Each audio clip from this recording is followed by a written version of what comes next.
So, kumusta mga kamesi? Welcome back sa ating YouTube channel, Filipino IC. So, ngayong araw, another update na naman tayo. Patungkol na naman ito sa West Philippine Sea na ating mahal. So, this video is from Kaalam PH. So, it has a title or meron itong pamagat na Confirm China Navy umalis na sa Sabina Shoal sa West Philippine Sea.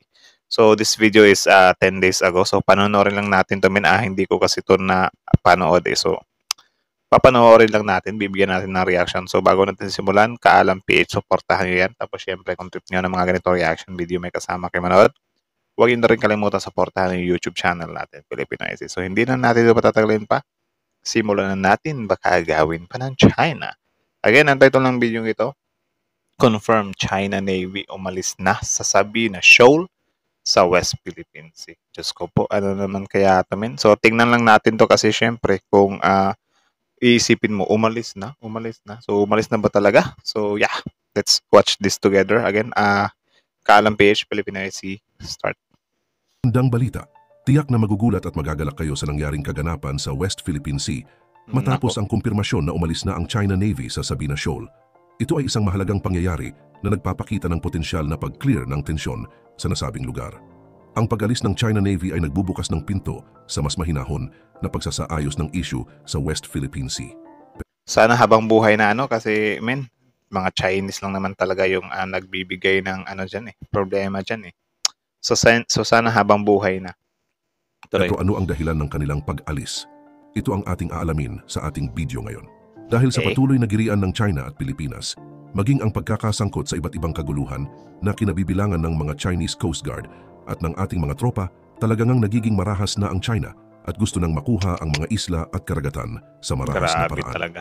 Ang Sabina Shoal ay isa sa mga isla na talagang ipinaglalaban ng Pilipinas. Paano ba naman kasi napakalapit nito sa Palawan? Talagang sa Pilipinas ang isla nito, samantalang sa China ay sobra nitong layo. Kahit saan patignan talagang maling-mali ang China sa kanilang pinaglalaban. Hindi, diba? Para sa atin, kahit saan tingnan kasi ang sa China kasi iba yung paniniwala nila Parang sila parang na-stuck sila sa makaluma nilang paniniwala. Like, kahit na dinala na natin yan sa international community, 'di ba? Pero wala pa rin kahit na ang sinasabi ng international pangkalahatan is sa atin talaga. Ayaw talaga nilang mag-agreement. Like, ewan ko kung anong libro yung ginamit nila, ano yung paniniwalang ginamit nila para sa mga nunuan pa siguro nila yon. Or baka nga before Christ pa yung mga paniniwala nila Minsan talaga mapapakamot ka na lang na talaga makatarungan ang kanilang panggigipit sa ating mga tropa. Alam kasi nila na hindi tayo lalaban at papalag, kaya malaya silang gawin ang kanilang gusto. At uudyukin na tayo ang mag-umpisa ng gulo para may dahilan sila. Ang taktika na ito ng China ay talagang nakakapang-init ng dugo. Wala na ata talagang alam itong bansang ito, kundi ang magnakaw ng hindi sa kanya. Subalit, agree ako doon. Maging kayo naman siguro. Alam nyo na yun kasi syempre there are lots of news na tumutumbok or sinasabi nga na itong China talaga. Kahit sino na yung mga bansang nanakawan niya, inaagawan niya ng mga teritoryo or mga yamans or whatsoever. Sobrang dami Ganon kagahaman yung China. Tapos ang gusto ng mga Filipino pro-China natin dito, ibigay na lang daw. Ano yun? Sa dami ng binuri ng China, tayo yung mas unang magsusuko, Diba? Yun yung gusto nila Makailan lamang tila nagbago ang ihip ng hangin dahil sa isang napabalitang ulat mula sa ating Philippine Navy. Sa tala ng Philippine Navy, sinasabi nila na umalis na sa Escoda Shoal o Sabina Shoal sa West Philippine Sea ang mga barko ng China sa pagitan ng June 18 hanggang June 24, 2024. Sa mga araw na ito ay tila walang silang nakita na kahit na anumang presensya ng barko ng China Coast Guard, CCG, o mga barko ng People's Liberation Army Navy, PLAN, o mga barko ng Chinese Maritime Militia, CMM, na naitala sa Sabina Shoal. Siyempre nakakapagtaka ito dahil alam naman natin na ang China ay gahaman sa karagatan. Nakakapagtaka talaga yon, especially like that na sobrang aggressive nila tapos bigla silang mag-change ng mood na aalis na lang biglaan. Syempre magtataka tayo doon. Pero yun nga, yun naman talaga yung pinaka hinahangad natin, 'di ba? Yung time will come, mamulat yung China or makarealize yung China na wala talaga. hindi talaga nila makukuha yung teritoryong yan, which is sa atin nga, Philippines. Yung tipong sa, tawag dyan, sa paglaban natin ba, parang doon magigising yung China na, grabe min, atras na tayo, mukhang malabo nating magoyo tong Pilipinas eh. Ganun ba? Yun lang naman yung ano natin eh, kaya tayo lumalaban. I mean, hindi tayo lumalaban totally, naninindigan. Yeah. Sa kanila ay talagang binabakuran nila, kaya talagang katakataka na pinaalis nila ang mahigit 100 na barko sa pinagtatalunang isla. Ang naging kalagayan na ito ay lubos na kaibahan kumpara sa naunang linggo, Sumauning oh. kung saan nadokumento ang pagtambay ng 4 na barkong pandigma ng PLAN, 3 barko ng CCG at 13 na mga sasakyang pandagat ng CMM malapit sa Sabina Grabe. Shoal.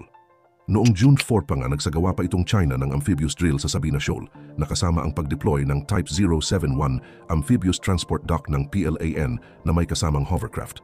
PLAN na may kasamang hovercraft. Oo. Sa mga Grabe. karagatang nag-uugnay sa Escoda o Sabina Shoal, ipinaliwanag ng Philippine Coast Guard, PCG, na ang dipahintulot na military amphibious exercise ng Chinese Navy na may 2 hovercraft na unang naitala sa West Philippine Sea. Ayon kay Commodore J. Tariela ng PCG, isinagawa ang walang pahintulot na military drills ng People's Liberation Army Navy plan. Grabe sila, no? Ang lalakas, no? Kapag ka sila yung gagawa dito ng mga kalokohan sa teritoryo natin, ang tatapang, men. Like, wala nang pahintulot-pahintulot, wala nang pag-aas ng permission. Tapos tayo, Philippines, gusto nila na mag-ask ng permission tayo. Ang isa pa sa masaklap diyan, parang ibigay na lang daw natin sa kanila yung WPS na yan. Tapos, para win-win ang situation pa rin, papayagan pa rin nila tayo na mangisda dyan, yung mga mangingisda natin. But, magpapaalam daw tayo sa kanila. Ang lakas ng trip, di ba? Okay, sa amin na yung teritoryong yan. Pwede naman kayo mangisda dyan, basta magpaalam lang kayo. Like, men, ganong setup yung gusto ng ibang kababayan natin, mga Filipino pro-China na, okay, let's grab it na lang na ibigay na lang natin sa China yan. Total, sinabi naman nila na papayagan nila tayo na mangisda pa rin dyan. Basta lang magpaalam tayo. Nauto naman sila agad. Ang tanong, hanggang kailan yan? 'Di ba? Do you think ganun-ganun na lang? Kung i-offer lang din naman ng China na pwede lang tayong mangisda dyan, bakit kukunin pa nila? 'Di ba? Of course, that's some kind of bait. 'Di ba? Pain lang yan, men. Niwala ka sa akin. Pain lang nila yan. Mangako sila na, okay, pwede naman kayo mangisda dyan, basta you'll treat that na amin. But at the same time, yun nga, mag-a-ask kayo ng permission if ever na mangisda kayo dyan, mga Pilipino. Ganyan. Ang akala kasi nila, forever na yan. Di nila naisip na what if China, di ba, mga ilang linggo or ilang buwan lang ang makalipas, wala na, bigla na silang mag-no trespassing agad dyan. Tapos kapag ka may mag-trespass, automatic, dakip, kulong. Di nila iniisip yun eh. Diba? Ang sa kanila lang, maniwala na lang tayo sa China. Sobrang truster naman, men. Or sobrang bilis magtiwala. Sa Escoda Shoal, kasabay ng pagpapakita ng siyentipikong Fresh milk. pananaliksik ng Pilipinas noong June 4, 2024. Tila may pinaghahandaan ang mga Chinese na ito at sa hindi malamang dahilan ay napakaraming barko ang pumapalibot sa buong shoal. Ang hovercraft ay isang uri ng amphibious craft na kaya maglayag sa iba't ibang uri ng anyong tubig, lupa Grabe. at iba pang mga surface sa pamamagitan ng pampalipad na nagbibigay ng hangin sa ilalim nito. Bagaman may Nice din yun. kakayahan ito na gawin, hindi umano dumaong ang hovercraft sa anumang mataas na maritime features sa West Philippine Sea, ayon kay Tariela. Idinagdag din ni Tariela na ang mga drills ay isinagawa mga 15 to 20 nautical miles ang layo mula sa Filipino survey team na nagsasagawa ng marine research. Kung tutuusin, kawalang hiyaan ang ginagawa ng CCH dahil talagang sakop pa ito ng Exclusive Economic Zone, EEZ, Agree ako doon. Kawalang hiyaan talaga yon. ng bansa. Ang pagsasagawa ng planned drills sa Escoda Shoal na nasa 70 Hindi ka nakasulat. Wait lang, basahin natin. ang ginagawa ng CCH dahil talagang sakop pa ito ng Exclusive Economic Zone, Bilis EEZ, ng bansa. Ang China held military exercise amid PH Marine Survey in Escoda Shoal.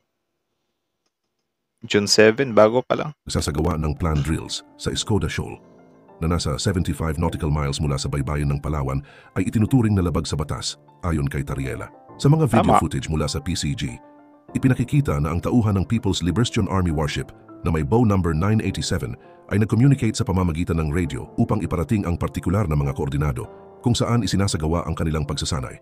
Nag-deploy naman ang planned warship 987 ng kanilang hovercraft na may bow number 3, 330 at 3349 ng 10:58 ng umaga at 1:56 ng hapon ayon sa mga ulat. Bilang tugon sa Okay. mga aktibidad ng pang-land reclamation, ang BRP Teresa Magbanua ng PCG ay nakapwesto malapit sa Sabina Shoal mula noong Abril.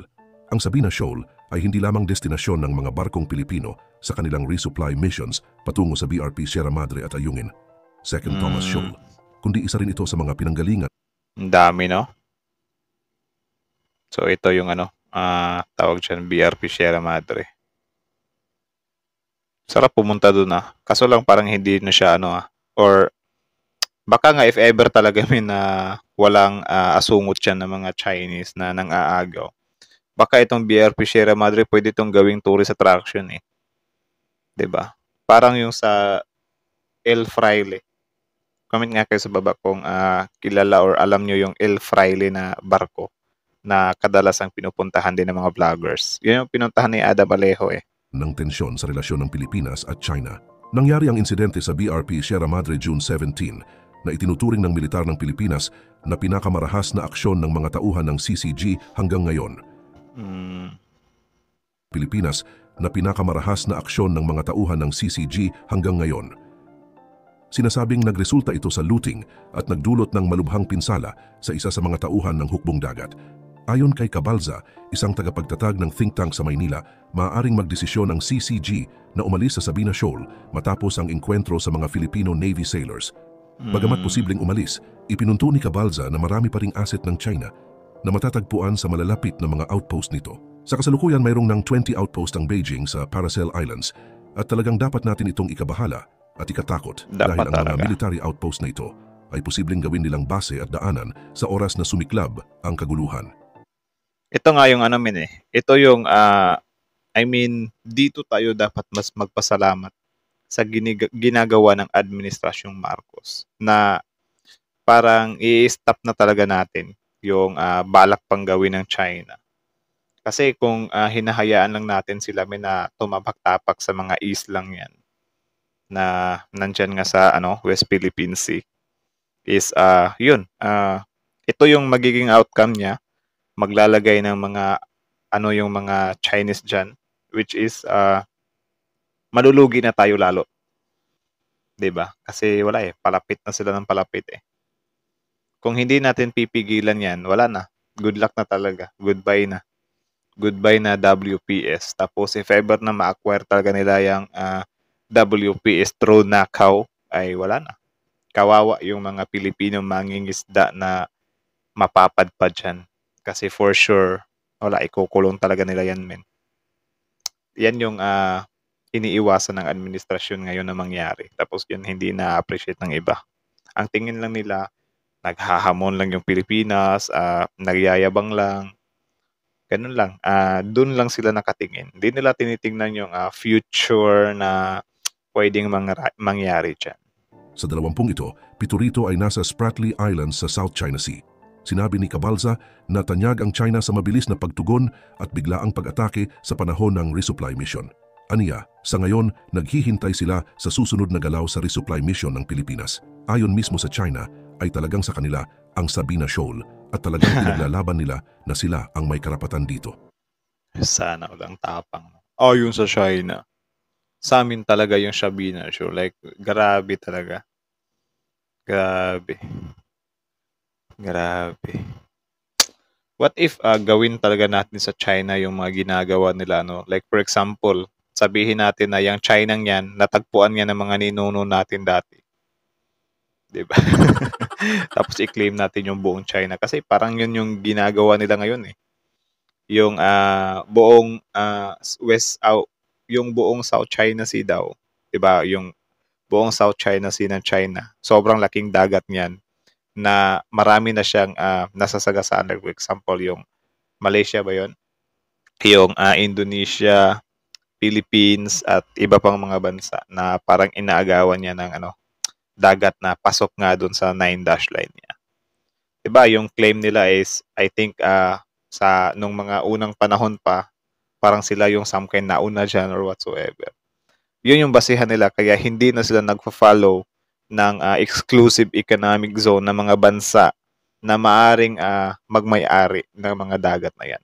Ang sa kanila lang, no, this whole China Sea, kami una nakakita nito, sa amin to. Ganon yung pinaniniwalaan nila eh. Like, sobrang engot lang yung ganun, di ba? Like, what if yun yung gawin natin sa kanila? Boy, China, sa amin yung China, nakita yan ng mga ninuno namin.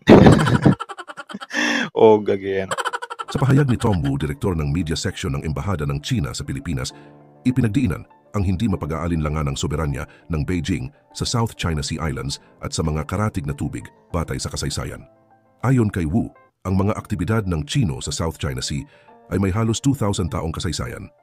Itinuturing ang China bilang unang bansa na nagsimulang magtuklas, magbigay ng pangalan, mag-eksplorar at magpakinabang sa mga mapagkukunan ng South China Sea Islands, pati na rin ang yan yung pinaniniwalaan nila na sila daw yung nag-explore. So, pwede ba yun, men? Kasi itong mga dagat na to, bago pa man magsimulang mag-explore yung China, wala na eh. Nakatalaga na yan sa mga bansa na nasa mismo eh, yung paligid mismo nila eh. 'Di ba? For example, may isang bakanting lote dyan. Yun pala, yung bakanting loting yan ay, part na siya or may-ari na, but yung may-ari is some kind, hindi pa siguro nila inaano yung lupa nila. Kasi parang sobrang laki ng mga lupain nila, hindi muna nila pinagbigyan ng pansin. Like, okay, saka na yan. Tapos, may mga tao doon na biglang pumunta doon, nagtayo ng bahay, inangkin nila yung lupa. Pwede bang sabihin ng mga taong yun na, uy, sa amin tong lupang to, kami nakakita nito eh. 'Di ba? So, hindi na nila iniisip na bago pa sila napunta dyan, may mga possible na may-ari na yan. Same as dito. 'Di ba? Hindi porket yung mga bansang yan na pinaligiran ng tubig na yan ay wala pang pake kasi noon pa nga yang, noong unang panahon pa nga yan, ay basta-basta na lang magsasabi yung China na sa amin to. Sa amin to. 'Di ba? For example, itong Pilipinas, nagtagumpay si Magellan dito na agawin to or kunin to. Tapos magiging part siya ng Spain or whatsoever. Correct me if I'm wrong, Spain ba yun? 'Di ba? So, ang kalaban na pala ngayon ng China, yung Spain. Or ang kanila Magellan. Parang ganun. 'Di ba? Kasi wala eh, makikipagmatigasan talaga si Magellan yan. Kunyari, kahit na sabihin na nauna yung China sa pag-explore ng dagat na yan. Kasi syempre, tama nga naman. Mas malapit to sa bakod ko ah. Bakit hindi ka nang hahati? Can you imagine that, guys? 'Di ba? Sobrang lapit lang sa baybayin ng Pilipinas tapos biglang tatawagin, wag kang pumunta diyan. South China Sea na yan. China na yan. Ang lapit na pala ng China sa atin. Parang pwede mo lang languyin eh or bangkain eh. China ka na agad eh. 'Di ba? Parang angat lang, 'di ba? Tanga, angat. Unang patuloy na gumamit ng soberanong kapangyarihan sa mga ito. Base sa pahayag ng security expert na si Chester Cabalza, ang kawalan ng mga barko ng China sa Sabina Shoal maaring nagpapahiwatig na sinusuri ng China ang kasalukuyang sitwasyon matapos ang pangyayari sa Ayungin Shoal. Kaya talagang nakakapagtaka kung bakit umalis itong mga inchik sa Sabina Shoal.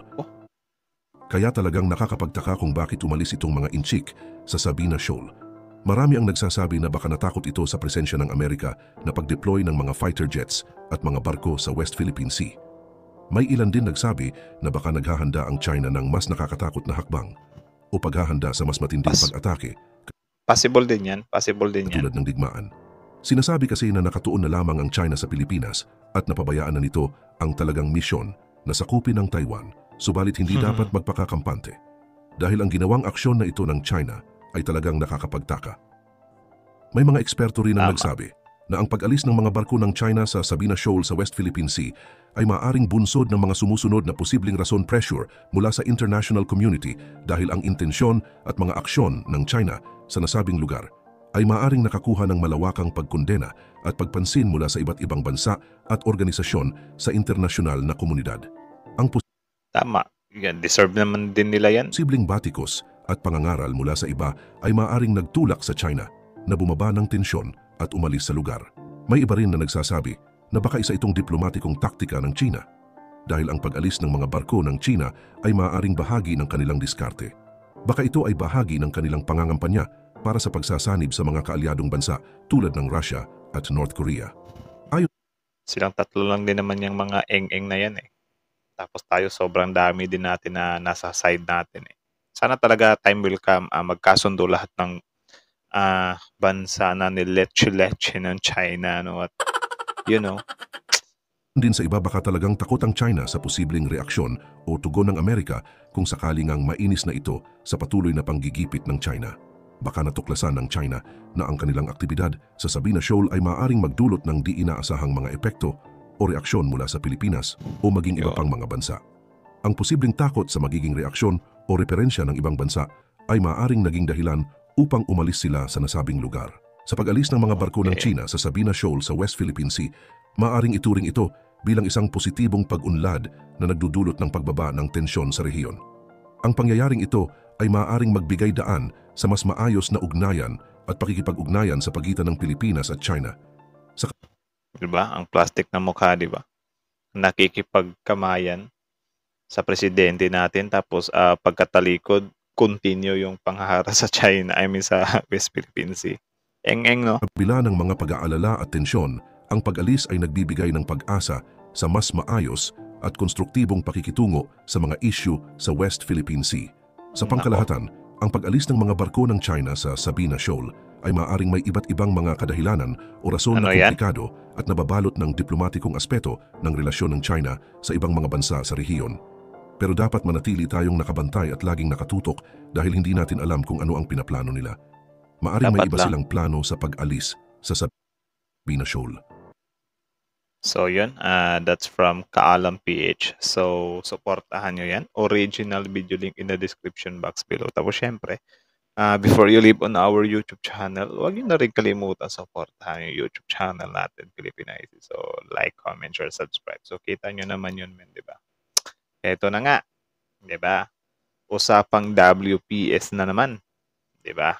Yung Sabina Shoal na naman, di ba? Na, yun, every time na may action talaga yung China na parang iniba nila yung pagiging aggressiveness nila na wala talagang, for example, wala siyang kasulatan na parang, aalis na kami dito. Walang mga acknowledgement or walang mga pasabi na, oy, aalis na kami dito sa Sabina Shoal. Ang sa kanila lang, bigla lang silang umaalis. So parang, ano kasi yan eh, yung iba kasi, dati, kapag sumasabak sila sa war, ginagawa nila, for example, meron silang presensya sa lugar na yan, ginagawa nila, parang aatras sila ng sabay-sabay. Syempre, kapag umatras ka, for example lang, Philippines, China, yung Philippines, parang nilalapitan ng China. Mga, for example, 2,000 soldiers palapit na sa Pilipinas. Of course, ang gagawin ng Pilipinas, maghahanda.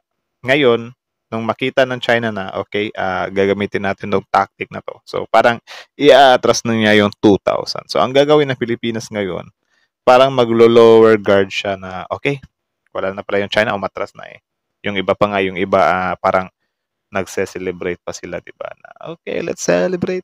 Tapos, malaman-laman nila. Part lang pala yun sa plan. Na umatras. Tapos, biglang nag-assemble dun. Tapos, atake ng parang off guard ba or hindi gaanong prepared. Yan yung ginagawa kadalasan ng ibang bansa amin eh. Dati, na paano nila tatalunin yung mga kalaban nila. Yung iba, tina-timing nila sa mga, for example, merong mga ginagawang selebrasyon, mga ganun. Kasi tama nga naman yun na aatakihin mo yung kalaban mo. Wala nang pasabi na, aatake kami ha. Walang ganun. Di ba? So yung China, sobrang tinatrabaho nila yung Pilipinas talaga. No? Like, Kikita naman natin yan sa mga balita na sobrang lumakas yung presensya dito ng mga Chinese sa Pilipinas. Which is karma nila or nabuking sila. Kasi ang ginawa ng Administrasyong Marcos ngayon, hinalughog lahat ng saan mang parte ng Pilipinas. At saka, yun, sobrang daming mga revelation nga na, oy, eto pala yung mga Chinese na mga nagtatago. Kita nyo naman yan sa mga balita na sobrang daming connection sa Chinese na nagsimula nga yan din sa Pogo, which is sunod-sunod na may mga Pilipino, may mga Chinese na nagpapanggap na Pilipino, may mga Chinese scammer dito na tawag diyan, nagpapalaki ng imperyo, something like that. So wala, dumating din talaga sa point na yung ginagawa ng China na lamangan yung Pilipinas ay unti-unti siyang napipigilan. So shout out sa administrasyon natin ngayon. So yeah, kayo, did you appreciate or na-appreciate nyo rin ba yung pinagagagawa ng administrasyon natin ngayon? Comment down below. And then yeah, that's it. Comment down below. So pag-usapan natin yan sa comment section. So again, that's it na lang muna. Kaalam PH Filipino Easy. So yeah, Filipino Easy is out.